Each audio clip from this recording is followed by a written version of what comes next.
குலத்தை காக்கிற குலதெய்வ பூஜை, அதுவும் ஆடி மாதத்தில் குலதெய்வ பூஜை பண்ணுறது ரொம்பவே சிறப்பு.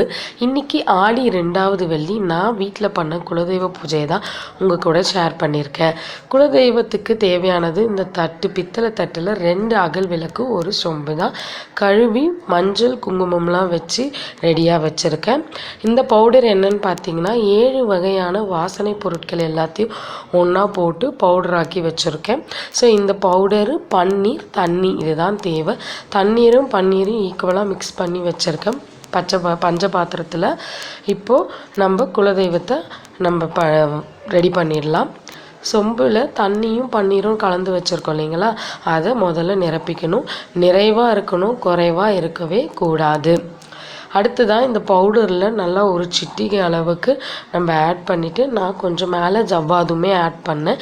இந்த வாசனை பொருட்கள்லாம் ஆட் பண்ணும்போது தீய சக்திகள் எல்லாம் விலகி நல்ல பாசிட்டிவ் எனர்ஜி இன்க்ரீஸ் ஆகும்.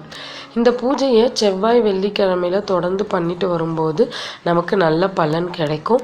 எவ்வளவு தெய்வத்தை கும்பிட்டாலும் குலதெய்வ அருள் இருந்தால் தான் நமக்கு எல்லாமே நடக்கும் அப்படின்னு சொல்லப்படுது இல்லையா. அப்போ நம்ம குலதெய்வத்தை முதல்ல கும்பிட்டுடலாம்.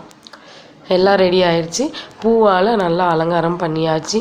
ரோஸு, சாமந்தி அப்படின்னு சொல்லிட்டு அழகாக அலங்காரம் பண்ணி முடிச்சாச்சு. இப்போ அம்மனை எடுத்து பூஜை ரூமில் நான் வச்சிடுறேன். எப்பயும் எங்கே வைப்போணும் அப்படின்ட்டு இன்றைக்கி சர்க்கரை பொங்கலும் மாவிளக்கு மாவும் பிரசாதமாக செஞ்சு என்னுடைய அம்மனுக்கு தேவையான 108 போற்றிகள் போற்றி கற்பூரம் ஏற்றி தீப தூப ஆராதனையெல்லாம் காமிச்சு வழிபட்டு முடிச்சாச்சு. கண்டிப்பாக சாம்பிராணி புகை போடுங்க. போட்டு வீடு ஃபுல்லாக காமிச்சிட்டு நல்லா வேண்டிக்கிட்டு எல்லாம் நல்லபடியாக நடக்கணும்னு கடவுள்கிட்ட நம்ம வேண்டிக்கலாம். தேங்க்யூ.